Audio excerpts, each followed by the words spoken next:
కోటి శ్రీనివాసరావు తాను అన్నదమ్ముల్లా ఉండేవారమన్నారు senior actor బాబు మోహన్.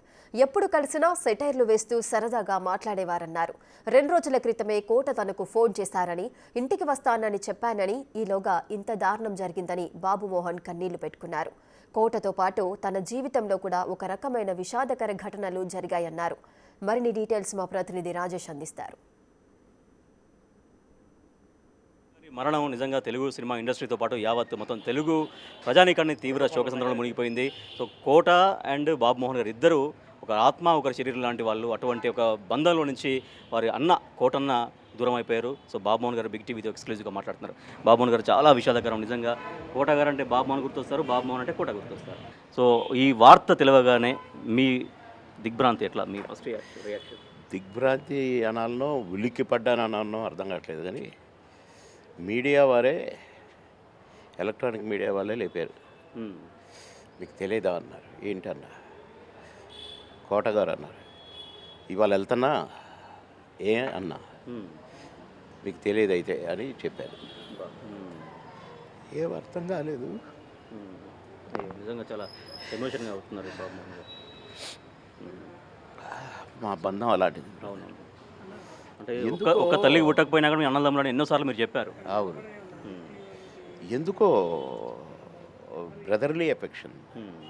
అసలు ఆయన ఫోన్ చేస్తూ నాకు ముద్దలు కలిపి పెట్టేటోడు అంటే ఒకసారి ఆలోచించండి. అబ్బా, అసలు సొంత అన్నదమ్ములు కూడా ఒకరు ఎంగిలి ఒకరికి పడదు. అవును కదా అంటారు, కానీ ఈయన అట్లా కాదు. క్యారెక్టర్స్ వేసేటప్పుడు కూడా రే నేను ఎట్లా అంటాను, నువ్వు తను అంటే నేను అన్ను బాగుండదన్నా అనేది, అనరా నేను చెప్తానుగా బాగుంటుందిరా అనేవాడు. అంటే ఆయన తిట్టమనేవాడు. అదే అదే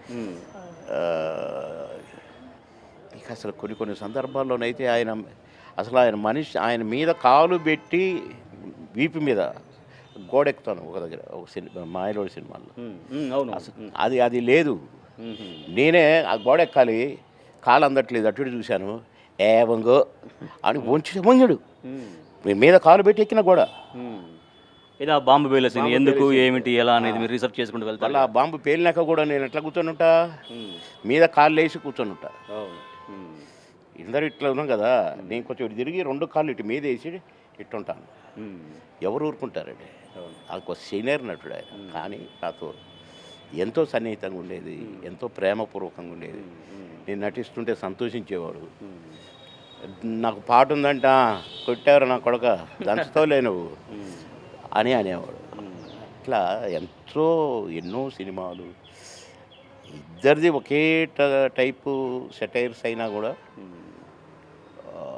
ఒక సినిమాకు సంబంధం లేకుండా చూసుకునేవాళ్ళం. మళ్ళీ మేము ఇప్పుడు మామగారు కామెడీ క్యారెక్టర్, మాయలోడు కామెడీ క్యారెక్టర్, దీనికి దానికి సంబంధం ఉండదు. బాబు బామ్మర్ది కామెడీ క్యారెక్టర్, సీతారత్నం గారి అబ్బాయి కామెడీ క్యారెక్టర్, దీనికి దానికి సంబంధం ఉండదు. అట్లా చిన్నరాయుడు రకరకాలుగా అట్లా. సినీ జీవితం ఒక ఎత్తు అయితే సరే, మేము మళ్ళీ గుర్తు చేసుకున్నాం కూడా ఏమనుకోవద్దు. మీరు వ్యక్తిగత జీవితాల్లో కూడా ఒకే రకమైన ఇబ్బందులు మీరు పడ్డారు పాపం. అది అప్పుడు కూడా ఇద్దరం ఒకరినొకరు పట్టుకొని ఏడ్చుకున్నాం. అంటే మనం ఇంతమందిని నవ్వించాము, లక్షల కోట్ల మందిని. అందుకని దేవుడు ఇద్దరికి ఒకే రకమైన శిక్ష వేశాడు అంటే, అవునరా మన ఇద్దరికి ఒకే రకంగా, మా బాబు యాక్సిడెంట్లో చనిపోయాడు, మీ బాబు యాక్సిడెంట్లో చనిపోయారని పాపం ఏడ్చాడు. అట్లా మా నిజ జీవితంలో కూడా మాకు షాకులు కూడా యాజ్ ఇట్ ఈజ్గా పెట్టారు. అసలు మా అబ్బాయి మోటార్ బైక్ మీద పోతూ చనిపోవటం, కోటగారు అబ్బాయి కూడా మోటార్ బైక్ మీద పోతూ చనిపోవటం, ఇవన్నీ మాకు ఇంకా కొన్ని కోయిన్సిడెన్స్ చాలా ఉన్నాయి. అవును, ఇద్దరు అసెంబ్లీలో ఉన్నారు, వారు ఎమ్మెల్యే, మీరు మంత్రిగా కూడా చేశారు. నేను ఎమ్మెల్యే అయ్యాను, ఆయన కోరిక వచ్చింది నేను కావాలి, వాడైతే నేను కాకూడదు అని అయ్యాడు. అసెంబ్లీకి వచ్చేసరికి నేను మంత్రి అయ్యాను. ఏంట్రా ముందు కూర్చుంటావు, మన ఇద్దరం ఒక దగ్గర కూర్చుంటే బాగుంటుంది అంటే, సారీ మినిస్టర్ ఎమ్మెల్యే అని అంటే నవ్వుకునేటోడు తప్ప ఒక్క మాట ఎప్పుడు నాకు ఎదురు మాట్లాడేటోడు కాదు. మీ ఇద్దరు జోడిని అసెంబ్లీలో చూసే వాళ్ళు కూడా కనువిందే నవ్వుతూనే ఉండేది. మేమిద్దరం వచ్చి అంటే నేను రెగ్యులర్గా ఉండేది, కోటన్న కొంచెం ఆబ్సెంట్స్ ఉండేవి. నేను మినిస్టర్ అయినాక తప్పనిసరి ఉండాలి కదా అసలు. అవును, అట్టా ఎన్నో సందర్భాలు. సరే, ఓకే. నేను నిన్నగాక మొన్న ఫోన్ చేస్తే కూడా మంచిగా సరదాగా మాట్లాడిండు. సో అదే అడగబోతున్నా, ఈ మధ్యలో మీరు కలిసారా, ఓన్లీ ఫోన్లలో మాట్లాడుకున్నారా? 1 మంత్ బ్యాక్ ఇంటికి వచ్చాను, 2 సార్లు వచ్చాను. ఆ, నిన్నగాక మొన్న సాయంత్రం ఫోన్లో మాట్లాడాను. 2 సార్లు ఫోన్ చేయాల్సి వచ్చింది, 2 సార్లు చేశాను. పెద్దమ్మాయి మాట్లాడింది, పడుకున్నాడు బాబాయ్ లేవట్లేదు అని చెప్పింది. సరేరా నేను రేపు కానీ ఎల్లుండి కానీ ఇంటికి వస్తానని చెప్పాను. అసలు ఇవాళ రావాలా, ఆయనకి ఇచ్చిన మాట ప్రకారంగా. ఎప్పుడు వస్తున్నారా అన్నాడు. రేపు కానీ ఎల్లుండి కానీ వస్తానా, డెఫినెట్గా వస్తా అని చెప్పిరా. అది అలాంటి మా బంధం విడిపోయింది. చాలా చాలా బాధాకరం అండి నిజంగా. మీ ద్వయంలో ఒకరు దూరం అయిపోయారు. దూరం కోట అయిపోయినా బాబుమోహన్ ద్వయం అంటే తెలుగు ప్రేక్షకులకి ఇంట్లో కుటుంబ సభ్యులు మీరిద్దరు కూడా. తరతరాలు యుగాలు ఒక ఆయన మాట్లాడాడు, చెప్పాడు, మీ కామెడీని ప్రజలు మరవరు, ఎన్ని తరాలు వచ్చినా మీ కామెడీ చెక్కు చెదరదు అని చెప్పాడు. ఎందుకంటే అది ఏ సందర్భంగా వచ్చిందంటే ఆ మాట, జంబలకిడి పంబ అనే సినిమా నిన్నటితో 33 సంవత్సరాలు పూర్తి చేసుకున్నాడు. అంటే ఈ ప్రేక్షకులు కూడా, ఫ్యాన్స్ భలే ఫాలో అవుతారు. నేను మర్చిపోయినా, మీకంటే ఎక్కువ మాకే గుర్తుంటుంది. ఆయన చెప్తున్నాడు ఇవాళతో 33 సంవత్సరాలు పూర్తి అయినాయి సార్. నాకు మొన్ననే క్లిప్పింగ్స్ పంపారు నాకు. నేను టీచర్గా ఉంటాను క్లాసులో.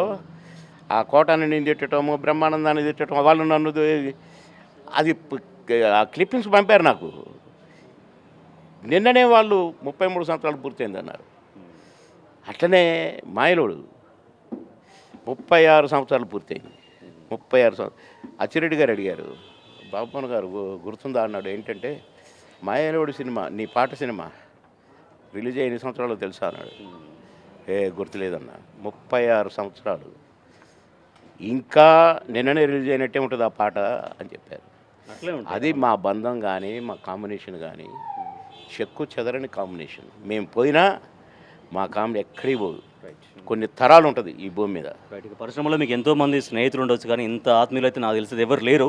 సో అటువంటి ఆత్మీయుని కోల్పోయారు. సరే, మీరు కూడా ధైర్యంగా ఉండాలి, మీరు కూడా ఆరోగ్యంగా ఉండాలి, మంచిగా మనస్ఫూర్తిగా కోరుకుంటున్నాం. సో బిగ్ టీవీ తరపున నిజంగా మీ స్నేహితుడు, మీ అన్న కోటన్న పోయినందుకు నిజంగా అందరం బాధపడుతున్నాం. ఎస్, ఇది బాబుమోహన్ గారు బిగ్ టీవీతో ఇచ్చినటువంటి ఎక్స్క్లూజివ్గా వారు చెప్పారు. ఇద్దరం కలిసి పనిచేసాం, ఇద్దరం ఒక సినిమా నటులుగా కాదు, ఆత్మీయులుగా, ఒక తల్లికి పుట్టలే కానీ సొంత అన్నదమ్ముళ్ళే. అంత కమాండింగ్ నన్ను చేసేవారు ఆయన. తర్వాత అంత ఏమైనా విషయం ఉన్నా కూడా ఆయన గైడెన్స్ తీసుకునేవాడిని. ఇద్దరికి జీవితాల్లో కూడా ఒకే రకమైనటువంటి ఘటనలు, విషాద ఘటనలు జరగడం, అవన్నీ కూడా ఆయన గుర్తు చేసుకుంటున్నారు.